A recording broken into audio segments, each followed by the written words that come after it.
सत्य भामा बोले वचना तुम्हाची गुणावितो जगत जीवन ऐकताची अवश्य म्हणून औषगती चालली गोपाल कृष्ण भगवान की जय। सत्यभामा त्या ठिकाणी म्हणू लागली काय केलेलं आहे तुम्हाला भगवंतानी बोलवलेलं आहे आणि त्या ठिकाणी लवकर चला असं म्हणल्यानंतर त्या ठिकाणी रुक्मिणी माता म्हणू लागली अवश्य म्हणून त्या ठिकाणी बोलू लागली स्वभाव मंडपी वनिया दागी बैसनी विश्वजननी राम मेघवर्णय सौदामिनी अक्षय प्रभा धडकत असे। त्या ठिकाणी असं म्हणल्यानंतर रुक्मिणी आली आणि आली सभा मंडपात आली आणि भगवंताच्या बाजूला बसली आणि तिची शोभा अतिशय झळकत होती आणि अतिशय तेज त्या ठिकाणी दिसत होतं। भाग सर्वेश्वर म्हणे गरुडाते आता घेऊन येई तयाते म्हणे श्रीरामे बोलाविले तुम्हाते भेटावयासी सादरे।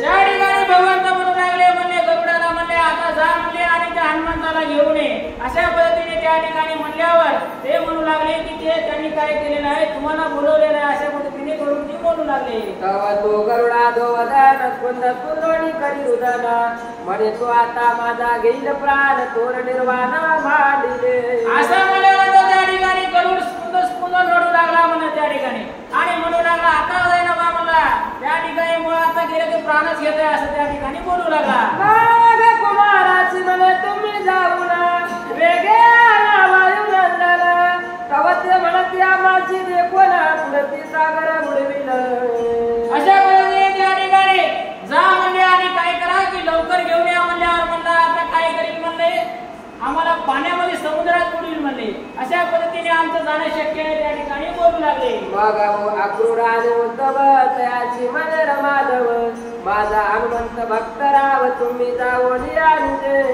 त्या ठिकाणी कोणी जायला तयार नव्हतं मग त्या ठिकाणी अक्रूराला आणि उद्धवाला सांगितलं म्हणजे तुम्ही जा आणि माझा हनुमंत अतिशय जवळचा भक्त आहे आणि त्यामुळे तुम्ही जा आणि माझं नाव सांगा नक्की असं बोलू लागले। सांगा ते नावे गरुडाची आदरे घेऊन यावे तयाची बघ नमस्कार रघुपतीची तिघे जण चालले आणि म्हणले काय करा म्हणले उद्धव आणि अक्रूर तू जाय म्हणले आणि गरुडा सोबत न्या म्हणले असं म्हणल्यावर त्या ठिकाणी नमस्कार केला भगवंताला आणि तिघही त्या ठिकाणी चालले म्हणतात। पुढे जाती उद्धव अक्रूर मागे हळूच येत खगेंद्र उद्धवाशी म्हणे तो वानर असे क्रोधे पाहतसे आणि त्या ठिकाणी पुढे उद्धव चालले अक्रूर चालले तर मागे हळू पावलाने त्या ठिकाणी गरुड चाललेला आहे आणि गरुड म्हणाला उद्धवाला मला ते वानर लय जाडेल बा अशा पद्धतीने त्या ठिकाणी बोलू लागला। गुरुनी बोलवादी पूर्ण विश्वास नका दोघे जण तो वृक्षावरील सीता शोकारण उन्मळी तनयन लाविले मला बाबा चला तुम्हाला माहित नाही मला त्या ठिकाणी दुरून बोला मला दुरून त्या ठिकाणी आणि आधी जवळ त्याचा पाह्य करा मला विचार घ्या मग जवळ जा मला असं म्हणल्यावर गेल्यावर त्या ठिकाणी हनुमंतराय झाडावर बसलेले समीपदे येऊन उद्धव अक्रूर घालीची साष्टांग नमस्कार तैसाचे दुरुने नमे खगेंद्र अंतरे भय वाटते आणि त्या ठिकाणी दोघं जण ते सर्व तिघं आले आणि आल्यानंतर उद्धवाने अक्रूराने त्या ठिकाणी नमस्कार केला मारुतीरायाला आणि नमस्कार केल्यानंतर गरुड लांबूनच त्या ठिकाणी नमस्कार करू लागला म्हणतात। उद्धव अक्रूर म्हणते मारुती तुम्हाशी बोलवितो अयोध्यापती ऐशी ऐकताची प्रेमाची तीन सावरीची तयाते त्या ठिकाणी उद्धवाने अक्रूर म्हणले हे मारुतीराया म्हणले तुम्हाला अयोध्यापती रामचंद्र प्रभूने बोलवले म्हणले आणि असं म्हणल्या त्या ठिकाणी मारुतीराया गैरवरून आले म्हणतात। उद्धव अक्रूराच्या चरणावरी हनुमंत लोटला तयावतरे आलिंगन दिल्यावरी नेत्र्या सुधारा लोटल्या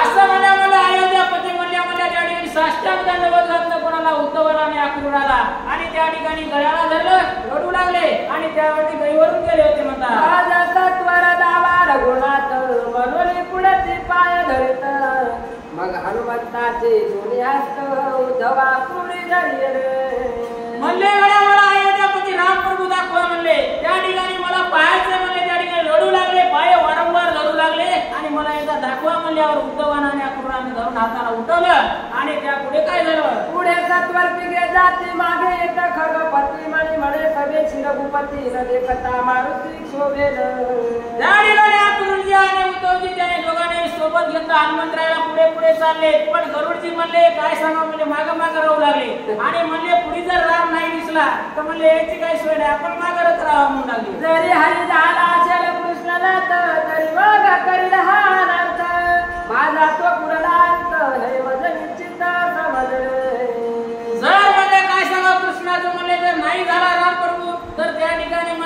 पुरला म्हणजे आमचं एकदा झालं म्हणजे दुसऱ्या बारला काहीच राहत नाही असं बोलू लागले. आज बुद्ध हरीची करणी द्वारका अयोध्या केली ते क्षणी रामचरित्र नितंबिनी घरोघरी गातात. त्या ठिकाणी खरीची करणी मोठी आहे म्हणले. काय केलं म्हणले द्वारकेची त्या ठिकाणी अयोध्या नगरी केली म्हणले आणि घरोघरी लोक त्या ठिकाणी राम स्मरण करू लागले. अशा पद्धतीचं त्या ठिकाणी प्रत्येक पुढे देखील दिव्य मंडप सत्तेच्या सिंहासनी बैठला रघुराज ऐसे कोणी वायुतन लोटांगण घातले. त्या ठिकाणी पुढे पाहिलं नगरात आल्या त्या ठिकाणी मोठा मंडप दिसला आणि त्या मंडपामध्ये काय झालं की रामचंद्र प्रभू त्या ठिकाणी विराजमान आहे आणि अशा पद्धतीचं हनुमंताने पाहिलं म्हणतात. दृष्टी देखता हनुमंत सप्रेम झाला सीता कांत देसा इंदू देखता तरिता नाथ परमानंदे उचंबळे. त्या ठिकाणी मारुतीरायाला बघल्या बघायच्या अगोदर म्हणला त्या ठिकाणी कृष्ण भगवान रामराय रूप धरलं आणि त्या ठिकाणी उभे होते असं सांगू लागले. रामपदी मस्तक देवी हनुमंत नैवेद्य चरण शाळेत दोन्ही हात उचलून वायू सुत सीता धवे आलिंगिला. त्या ठिकाणी रामचंद्र प्रभू उभे होते आणि धावत गेला. हनुमान त्या ठिकाणी चरण धरलं. त्या ठिकाणी पायाचं त्या पाय धुतल्या गेले त्या डोळ्याच्या पाण्यानं आणि अशा पद्धतीने धुतल्या गेल्यानंतर रामचंद्र प्रभूने त्याच्या दंडाला धरलं आणि मारुतीरायाला उभं केलं म्हणतात. मस्तकी देवी नावर हस्तक गुरुवारी तमारुतीचा मुख मृगांका कंठीचा मुक्त हार सुरेख गळा घातला तयाच्या. हाताला धरून उभं केला आणि काय केलेलं आहे डोळे पुसले. त्याच्या डोक्यावर त्या ठिकाणी हात ठेवला आणि डोक्यावर हात कुरवाळला आणि काय केलं आपल्या गळ्यामध्ये ती माळ होती जे म्हणजे त्या ठिकाणी मौल्यवान माळ गळ्यामध्ये घातली म्हणतात. वावागे बैसली सीता सव्यागी बैसविले हनुमंता हिरे चरणी ठेवला माथा तो अद्भुत वर्तले. त्या ठिकाणी काय केलं बाजूला काय केलेलं आहे आपल्या सीता मातेला त्या ठिकाणी सीतेला राम प्रभूंना बसवलेला आहे आणि एका उजव्या साईडला त्या ठिकाणी हनुमंतराय सुद्धा बसले म्हणतात. वरते पाय द्वांजली पुत्र तो श्रीकृष्ण देखे राजव नेत्र उत्तवा क्रूर रेवतीवर बारका नगर पूर्वव्रत. त्या ठिकाणी मारुतीरायाला पाय लागले होते. वरी पाहिलं तर काय केलं की श्रीकृष्ण दिसत आहे, उद्धव दिसत आहे, अक्रूर दिसत आहे. त्या ठिकाणी द्वारका नगर दिसू लागला म्हणतात. चंचल झाला निरतुता मग काय बोले रमालात हनुमंता तुम्ही हृदयात रामावतारीची गोष्ट पळे. त्या ठिकाणी काय झालेलं आहे हनुमंताने पाहिलं आणि पाहिल्यानंतर त्या ठिकाणी रामचंद्र प्रभू ते म्हणू लागले काय हनुमंता काय कर आठव त्या ठिकाणी तवाचं रूप त्या ठिकाणी अशा पारे कृष्ण अवतार सुद्धा भेटे देणे साचार मग बोले दरोज भवपुत्र होय साचार स्वामी. आणि त्या ठिकाणी कृष्ण भगवान म्हणू लागले तुला सांगितलं होतं म्हणले तो आम्ही द्वापार युगात तुला भेटायला येतो एकदा भेटतो. त्या ठिकाणी हा अवतार आहे म्हणले आणि मी हा अवतार घेतला अशा पद्धतीनं बोलू लागले. रामरूप धर्म माझा बळवावे एकशे बोलतात चाप पाणी जानात बैसला.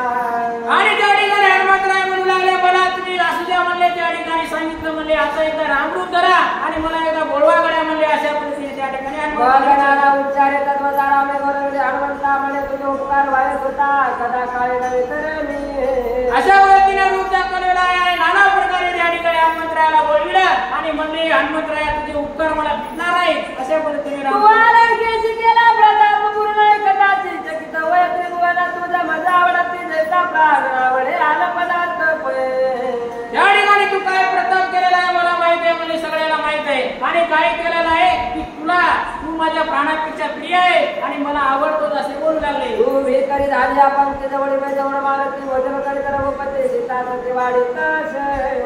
अशा पद्धतीने त्या ठिकाणी मारुतीरायाला जवळ बसवलं आणि अतिशय सुंदर प्रकारे त्या ठिकाणी स्वतः सोबत जेवू घातलं आणि अशा पद्धतीने सीता माता वाढू लागली. देवी झाली संपूर्ण सेवेची बैसे रघुनंदन हनुमंत तुका धाकरा कर जोडून म्हणे मदन त्या ठिकाणी सर्व काही जेवण झालं सर्व झालं आणि झाल्यानंतर त्या ठिकाणी आसनावर बसले होते रामप्रभू आणि हनुमंतराय त्या ठिकाणी हात जोडून बोलू लागले आणि मला विसरू नका असे म्हणू लागले. सर्वेश्वर म्हणे मारुतीने होईन अर्जुनाचा सारथी तू ध्वजस्तंभी पैसे प्रीती उभारणे चिंती उतरू हा. त्या ठिकाणी श्रीकृष्ण भगवान म्हणू लागले म्हणले काय कर मी अर्जुनाचा सारथी होतो आणि तू काय कर वरी ध्वजावर बस. अशा पद्धतीने आपण सोबत राहू असं बोलू लागले. आवाज समळे वायू कुमार घातला साष्टांग नमस्कार पुढे फिरते पावया सत्वर कपिवर चालिला. आणि त्या ठिकाणी अशा पद्धतीने म्हणल्यानंतर रामचंद्र प्रभू त्या ठिकाणी कृष्ण कृष्ण भगवंतांनी सांगितलं आणि सांगल्यावर हनुमंतराय काय केलं दंडवत त्या ठिकाणी घातलं आणि पुढे चालले होते. नारद म्हणे सीता शोकारणा वेतवे तीर्थाटना नमोनिया जगन्मोहना दोघे जण चालिले. नारद मुनी म्हणू लागले काय करतो म्हणजे आम्ही मी हनुमंतराय त्या ठिकाणी तीर्थयात्रेला चालू तीर्थ करून आम्ही थोड्या वेळाने येतो असं बोलू लागले. नगराबाहेर सीताकांत जावणी बोलविला वायू तुता गदगद झाला रघुनाथ हनुमंत गेला कोणिया. त्या ठिकाणी कृष्ण भगवंताने काय केलं की त्या ठिकाणी हनुमंताला बाहेर नगराच्या जाऊन वाटा लावलं आणि अशा पद्धतीने वाटा लावल्यावर हनुमंतराय गेले म्हणून त्या ठिकाणी नगर लोक झाले संतुष्ट म्हणत मोठे कळले अरिष्ट ब्रह्मानंद जनाची वरिष्ठ आरण्य करती ग्रही ग्रहे. त्या ठिकाणी काय झालं नगर लोक संतुष्ट झाले म्हणले आता काय झालं म्हणले की या ठिकाणी मोठा अरिष्ट कळलं म्हणले. त्या ठिकाणी हनुमंतराय आपल्याच पाठीत आला बोलू लागले. हनुमंताचे बोलावून परतून आला जगजीवन वर्णित हनुमंताचे पुन्हा उद्धवा कृगाजवळी. त्या ठिकाणी हनुमंताला वाटा लावला आणि कृष्ण भगवान वापस नगरीमध्ये आले आणि उद्धवाला आणि अक्रूराला त्याचे गुण सांगू लागले. सत्य भामा यादवाने दुपर्ण केले सर्वांचे गर्वहरण भक्ताशी वाटकाभिमान मनोने निकाल केले. सत्यभामेला आहे त्या ठिकाणी गरुडाला आहे आणि सर्वांना जो गर्व झाला होता त्याचं निराकरण केलं अशा पद्धतीने भगवंताने केलं. हरी विजय ग्रंथ जाण्याची केवळ नंदन मनलाला इतिहास वृक्षगण प्रेमरसे सदा फळे. आणि विजय ग्रंथ नंदनवन आहे म्हणजे याच्यात विविध प्रकारचे वृक्ष आहेत अशा पद्धतीने त्या ठिकाणी याचा स्वाद घ्या असं बोलू लागले. ब्रह्मानंदा द्वारकाधीशा दुर्गवदानी तुमसाक्षय अभंगा विनाशा निराता सुरक्षेतो. विजय ग्रंथ नंदनवन भागवत सदा परे प्रेमळ भक्त एकत्र शक्ती समाज आहे.